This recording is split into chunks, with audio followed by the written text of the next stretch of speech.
রান্নাবাটিতে সকল দর্শক বন্ধুদের স্বাগত জানিয়ে শুরু করছি আজকের মাছের ডিমের এই রেসিপি। এর জন্য প্রথমেই লাগবে আদা, রসুন আর গোলমরিচ, যেটা বেটে নিতে হবে। আর এখানে রয়েছে বেশ খানিকটা পরিমাণে মাছের ডিম, যাতে ভালো করে ধুয়ে পরিষ্কার করে নিয়ে নুন, হলুদ আর লঙ্কার গুঁড়ো মাখিয়ে রাখছি। এখন যেহেতু বর্ষাকাল, বেশ মাছের ডিম বাজারে উঠেছে, সেই মাছের ডিম দিয়ে কিন্তু আপনারা এভাবে এই রেসিপিটা তৈরি করে নিতে পারেন। মুখে লেগে থাকার মতো একটা রেসিপি তৈরি হবে। ভাত, রুটি যে কোনো কিছুর সাথেই খেতে অসাধারণ লাগবে। এবার কড়াইতে সাদা তেল গরম করে কোনো কিছু ফোড়ন না দিয়েই দিয়ে দিলাম পেঁয়াজ কুচি। স্লাইস করে কেটে রাখা পেঁয়াজের টুকরোগুলো দিয়ে এবার পেঁয়াজটাকে ভাজতে থাকতে হবে। পেঁয়াজ ভাজতে ভাজতে এর মধ্যে দিয়ে দেব পরিমাণ মতো নুন, এতে করে পেঁয়াজটা নরম হয়ে আসবে। এবার দিয়ে দিচ্ছি এতে হলুদ গুঁড়ো 1 টিস্পুন পরিমাণে। সাধারণত মাছের ডিম দিয়ে আমরা বড়া বানিয়েই খেয়ে থাকি, তবে এভাবে একবার বড়া না বানিয়ে আস্ত মাছের ডিম রান্না করে দেখতে পারেন, অসাধারণ খেতে লাগবে। এবার দিয়ে দিলাম এতে রোস্টেড ধনে আর জিরে গুঁড়ো 1 টিস্পুন পরিমাণে আর লাল লঙ্কার গুঁড়ো। বেশ ঝাল ঝাল হলে এই রেসিপিটা কিন্তু দারুণ লাগে, মুখ ছাড়ে, বেশ স্বাদ বদলও হয়। এবার দিয়ে দিচ্ছি আদা, রসুন আর গোলমরিচ দিয়ে যেই বাটাটা বানিয়ে রেখেছিলাম সেই মশলাটা দিয়ে দিলাম। দিয়ে এবার ভালো করে মিশিয়ে নিচ্ছি। যেহেতু বেশ ঝাল ঝাল হবে বললাম, তাই লঙ্কার গুঁড়োও ব্যবহার করলাম আর তার সাথে গোলমরিচও ব্যবহার করলাম।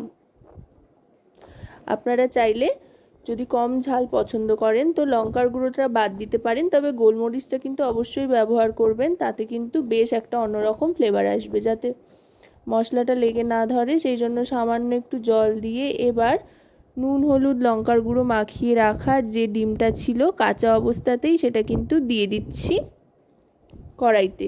দিয়ে গ্যাসের ফ্লেমটা লোতে রেখে ঢাকনা চাপা দিয়ে দেবো। ঢাকনা চাপা দিয়ে 1 মিনিট মতো অপেক্ষা করতে হবে। 1 মিনিট বাদে ঢাকনাটা সরিয়ে নিয়ে আস্তে আস্তে দেখুন ডিমগুলো উল্টে দেব।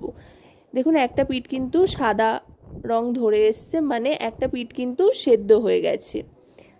এভাবে ঢাকা দিয়ে দিয়ে একটু সময় নিয়ে ডিমগুলোকে সেদ্ধ করে নিতে হবে ভালো করে। আর ডিমের থেকে সামান্য জলও ছাড়বে। ঢাকনা চাপা দিয়ে দিয়ে সেই জলটাও শুকিয়ে নিতে হবে। এইভাবে কিন্তু গোটা প্রসেসটা করতে থাকতে হবে যতক্ষণ পর্যন্ত না ডিমটা পুরোপুরি সাদাটে রং ধরে আসছে। দেখুন এই দিকটাও সাদাটে রং ধরে এসছে, মানে কিন্তু ডিম সেদ্ধ হয়ে গিয়েছে। আশা করব রেসিপিটি আপনাদের ভালো লাগবে। ভালো লাগলে অবশ্যই রান্নাবাটি চ্যানেলটিকে সাবস্ক্রাইব করে লাইক, শেয়ার, কমেন্টের মাধ্যমে আমাদের পাশে থাকবেন। আর পাশে থাকা বেল আইকনটি অন করে দেবেন সবার আগে সমস্ত রকম রান্নার নোটিফিকেশান পাওয়ার জন্য। আপনাদের একটা লাইক, শেয়ার, সাবস্ক্রাইব কিন্তু আমাদের অনেক অনেক উৎসাহিত করেন নতুন নতুন রেসিপি তৈরির জন্য। তাই লাইক, শেয়ার, কমেন্ট, সাবস্ক্রাইব করে রান্নাবাটির সাথে থাকুন। দেখুন কথায় কথায় কিন্তু ডিমগুলো পুরোপুরি সেদ্ধ হয়ে গিয়েছে। এবার খুন্তির সাহায্যে ছোট ছোট টুকরো করে কেটে নিচ্ছি। ছোট ছোট টুকরো করে কেটে নেওয়ার পর গ্যাসের ফ্লেমটা লোতে রেখেই আবার একটু জল দিয়ে দিচ্ছি। এই জলে আরও খানিকক্ষণ ডিমটা সেদ্ধ হবে। এতে করে ডিমের ভেতর পর্যন্ত একেবারে শক্ত হয়ে আসবে আর খেতে কিন্তু দারুণ টেস্টি হবে। মশলাটা একেবারে ভেতর পর্যন্ত ইনসিস্ট হবে। আবার একবার ঢাকনা চাপা দিয়ে দিচ্ছি। আরও 1 থেকে 1.5 মিনিট মতো ঢাকনা চাপা দিয়ে রাখবো লো মিডিয়ামে একেবারে। তারপরে ঢাকনাটা সরিয়ে নিয়ে এবার ভালো করে মিশিয়ে নেব সবটা। দেখুন একেবারে যেহেতু শুকিয়ে গিয়েছে সেই জন্য সামান্য একটু গ্রেভির জন্য দিয়ে দেব এতে টমেটো কেচাপ বেশ খানিকটা পরিমাণে আর সামান্য ঈষদুষ্ণ গরম জল। যেহেতু ভাতের সাথে খাওয়ার জন্য বানাচ্ছি, তাই একেবারে শুকিয়ে গেলে ভাত দিয়ে মেখে খেতে সমস্যা হয়, সেই জন্য সামান্য একটু ঈষদুষ্ণ জল দেব এই টমেটো কেচাপটা দেওয়ার পরে। টমেটো কেচাপটা দিয়ে আগে মিশিয়ে নিচ্ছি। বেশ একটা চটপাটা ব্যাপার আসবে, বেশ একটা মুখরোচক ফ্লেভার আসবে, যাতে করে ছোট থেকে বড় সকলের কিন্তু ভাল লাগবে এই রেসিপিটা খেতে।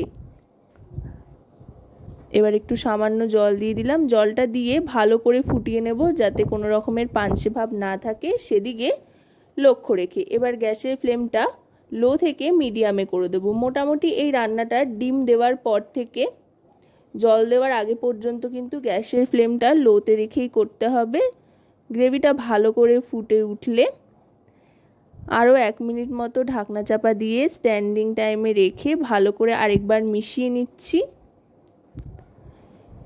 এই সময় থেকেই কিন্তু অসাধারণ একটা গন্ধ ছাড়তে আরম্ভ করবে। এবার গ্যাসের ফ্লেমটা অফ করে দিয়ে সার্ভ করে দেব।